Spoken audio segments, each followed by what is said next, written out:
ओम नमो भगवते वासुदेवाय। आप सभी को योगिनी एकादशी की हार्दिक शुभकामनाएं। आज आषाढ़ मास के कृष्ण पक्ष की योगिनी एकादशी है। इस दिन जो भी भक्त सच्चे मन से भगवान विष्णु की पूजा करके व्रत की कथा पढ़ता है अथवा सुनता है, भगवान विष्णु उनके सभी दुखों को दूर कर देते हैं और उनकी सभी मनोकामनाएं भी पूर्ण करते हैं। तो प्रिय श्रोताओ, आज की वीडियो में आप सुनेंगे एकादशी की कथा, साथ ही आप सुनेंगे एकादशी माता की आरती भी। आज योगिनी एकादशी की जिस कथा का वर्णन आप सुनने वाले हैं, उस कथा का महात्म्य स्वयं भगवान श्री कृष्ण ने अपने श्रीमुख से धर्मराज युधिष्ठिर को बताया था। धर्मराज युधिष्ठिर समय समय पर भगवान कृष्ण से एकादशी व्रतों का महात्म्य पूछते रहते हैं और खुद भी वे एकादशी का व्रत करते हैं। एकादशी के पुण्य प्रभाव से ही धर्मराज युधिष्ठिर को अंत में स्वर्गलोक की प्राप्ति हुई थी। तो आइए रसपान करते हैं योगिनी एकादशी की कथा का। पौराणिक कथा के अनुसार महाभारत काल के समय की बात है। एक बार धर्मराज युधिष्ठिर ने भगवान वासुदेव से कहा, हे त्रिलोकीनाथ, मैंने ज्येष्ठ मास के शुक्ल पक्ष की निर्जला एकादशी की कथा सुनी। अब आप कृपा करके आषाढ़ मास के कृष्ण पक्ष की एकादशी की कथा भी सुनाइए। इस एकादशी का नाम तथा महात्म्य क्या है, सो आप मुझे विस्तार पूर्वक बताइए।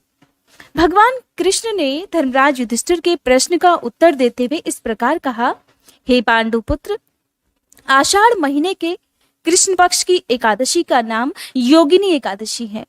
इस दिन व्रत रखने से सभी पाप नष्ट हो जाते हैं। और इतना ही नहीं धर्मराज, यह व्रत इस लोक में भोग तथा परलोक में मुक्ति देने वाला है। हे धर्मराज, ये एकादशी तीनों लोकों में प्रसिद्ध है। इस दिन व्रत रखने से सभी पाप नष्ट हो जाते हैं। धर्मराज, अब मैं तुम्हें पुराणों में वर्णित योगिनी एकादशी की कथा सुनाता हूँ, ध्यान पूर्वक श्रवण करो। कुबेर नाम के एक राजा अलकापुरी नाम की नगरी में राज्य करते थे। वह बहुत शिव भक्त थे। उनका हेममाली नाम का एक यक्ष सेवक था जो पूजा के लिए फूल लाया करता था। हेममाली की विशालाक्षी नाम की अति सुंदर पत्नी थी। एक दिन वह मानसरोवर से पुष्प लेकर आया, किंतु कामासक्त होने के कारण पुष्पों को रखकर अपनी पत्नी के साथ रमण करने लगा। इस भोग विलास में समय बीता और सुबह से दोपहर हो गई। उधर हेममाली की राह देखते देखते जब राजा कुबेर को दोपहर हो गई तो उसका क्रोध भी बढ़ गया। उसने अपने सेवकों को आज्ञा दी कि जाकर तुम लोग पता लगाओ कि हेममाली अभी तक पुष्प लेकर क्यों नहीं आया। सेवक पता लगाकर वापस आए और राजा को बताया कि राजन, वह हेममाली तो अपनी पत्नी के साथ रमण कर रहा है। इस बात को सुनकर राजा कुबेर ने हेममाली को बुलाने की आज्ञा दी। डर से कांपता हुआ हेममाली राजा के सामने उपस्थित था। उसे देखकर कुबेर को बहुत क्रोध आया और उसके क्रोध के मारे होठ फड़फड़ाने लगे। क्रोधित हुए राजा ने कहा, अरे अधम, तूने मेरे परम पूजनीय देवों के भी देव भगवान शिव का अपमान किया है। मैं तुझे श्राप देता हूँ कि तू पत्नी के वियोग में तड़पेगा, साथ ही मृत्युलोक में जाकर कोढ़ी का जीवन व्यतीत करेगा। कुबेर के श्राप से वह तत्क्षण स्वर्ग से पृथ्वी लोक पर आ गिरा और कोढ़ी हो गया, साथ ही अपनी पत्नी से भी बिछुड़ गया। मृत्युलोक में आकर उसने अनेक भयंकर कष्ट भोगे, मगर भगवान शिव की कृपा से उसकी बुद्धि मलिन नहीं हुई और उसे अपने पूर्व जन्म की भी सुध रही। अनेक कष्टों को भोगता हुआ तथा अपने पूर्व जन्म के कुकर्मों को याद करता हुआ हेममाली हिमालय पर्वत की ओर चल पड़ा। चलते चलते वह मार्कंडेय ऋषि के आश्रम में जा पहुंचा। वह ऋषि बहुत ही वृद्ध और महान तपस्वी थे। वह दूसरे ब्रह्मा के समान जान पड़ते थे और उनका वह आश्रम ब्रह्मा जी की सभा के समान शोभा दे रहा था। ऋषि को देखकर हेममाली वहां पहुंचा और उन्हें प्रणाम करके उनके चरणों में आ गिरा। हेममाली को दुखी देखकर मार्कंडेय ऋषि ने पूछा, तूने कौन से निकृष्ट कर्म किए हैं जिससे तू कोढ़ी हुआ और ये भयानक कष्ट भोग रहा है। महर्षि की बात सुनकर हेममाली ने अपनी व्यथा महर्षि को बतानी शुरू कर दी और कहने लगा, हे मुनिश्रेष्ठ, मैं राजा कुबेर का अनुचर था। मेरा नाम हेममाली है। मैं रोजाना मानसरोवर से फूल लाकर भगवान शिव की पूजा के समय कुबेर को दिया करता था, मगर एक दिन पत्नी के सुख में फंस जाने की वजह से मुझे समय का ज्ञान ही नहीं रहा और दोपहर तक मैं वह फूल कुबेर तक नहीं पहुंचा पाया। तब राजा कुबेर ने मुझे श्राप दे डाला कि तू अपनी पत्नी का वियोग झेलेगा और मृत्युलोक में जाकर कोढ़ी बनकर दुख भोगेगा। हे महर्षि, इसी वजह से मैं कोढ़ी हो गया हूँ तथा पृथ्वी पर आकर इस भयंकर कष्ट को भोग रहा हूँ। हे मुनिवर, अब आप ही कृपा करके कोई ऐसा उपाय बताइए जिससे मुझे इस रोग से मुक्ति हो सके। मार्कंडे ऋषि ने हेममाली की दशा देखकर उससे कहा, हे हेममाली, तूने मेरे सम्मुख सत्य वचन कहे हैं, इसलिए मैं तेरे उद्धार के लिए एक व्रत बताता हूँ। अगर तू आषाढ़ मास के कृष्ण पक्ष की योगिनी नामक एकादशी का विधान पूर्वक व्रत करेगा तो तेरे सभी पाप नष्ट हो जाएंगे और तुझे इस रोग से भी मुक्ति मिल जाएगी। महर्षि के वचन सुनकर हेममाली अत्यंत प्रसन्न हुआ। उसने मुनि का धन्यवाद करते हुए उन्हें प्रणाम किया और उनके वचनों के अनुसार योगिनी एकादशी का व्रत विधि विधान से किया। इस व्रत के प्रभाव से अपने स्वरूप में वह वापस आ गया और अपनी पत्नी के साथ सुखपूर्वक रहने लगा।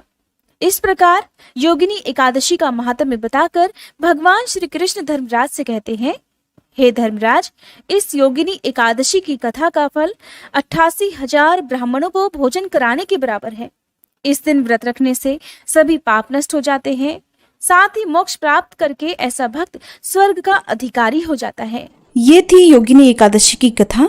अब सुनिए एकादशी माता की आरती। ओम जय एकादशी माता मैया, जय एकादशी माता, विष्णु पूजा व्रत को धारण कर शक्ति मुक्ति पाता।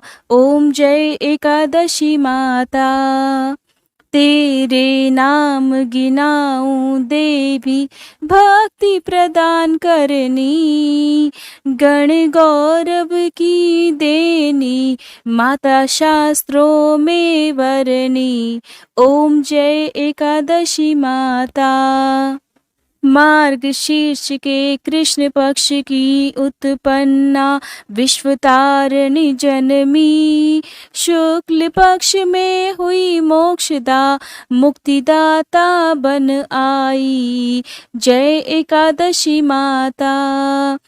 पौष के कृष्ण पक्ष की सफला नामक है, शुक्ल पक्ष में होए पुत्रदा आनंद अधिक रहे। ओम जय एकादशी माता। नाम षट तिला माघ मास में कृष्ण पक्ष आवे, शुक्ल पक्ष में जया कहावे, विजय सदा पावे। जय एकादशी माता। विजया फागुन कृष्ण पक्ष में शुक्ला आमल की, पाप मोचनी कृष्ण पक्ष में चैत्र महाबली की। ओम जय एकादशी माता। चैत्र शुक्ल में नाम कामदा धन देने वाली, नाम बरूथनी कृष्ण पक्ष में वैशाख महावाली। ओम जय एकादशी माता। शुक्ल पक्ष में होए मोहनी अपरा ज्येष्ठ कृष्ण पक्षी, नाम निर्जला सब सुख करनी, शुक्ल पक्ष रखी। जय एकादशी माता। योगिनी नाम आषाढ़ में जानो, कृष्ण पक्ष करनी, देव शयनी नाम कहायो, शुक्ल पक्ष धरनी। जय एकादशी माता। कामिका श्रावण मास में आवे, कृष्ण पक्ष कहिए, श्रावण शुक्ला होए पवित्रा, आनंद से रहिए। जय एकादशी माता। अजा भाद्रपद कृष्ण पक्ष की परिवर्तनी शुक्ला, इंद्रा आश्विन कृष्ण पक्ष में व्रत से भव सागर निकला। जय एकादशी माता। पापांकुश है शुक्ल पक्ष में आप हरनहारी, रमा कार्तिक में आवे सुखदायक भारी। ओम जय एकादशी माता।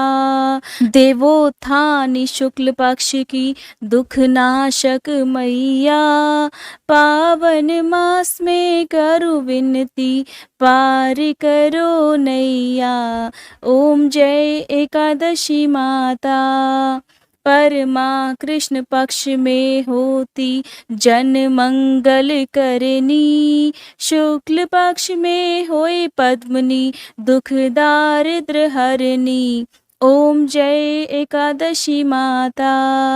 जो कोई आरती एकादशी की भक्ति सहित गावे, जन गुर्दिता स्वर्ग का वासा निश्चय वह पावे। ओम जय एकादशी माता। मैया जय एकादशी माता। ओम जय एकादशी माता। ये थी एकादशी व्रत की कथा और आरती। प्रेम से बोलिए श्री लक्ष्मी नारायण भगवान की जय। एकादशी माता की जय।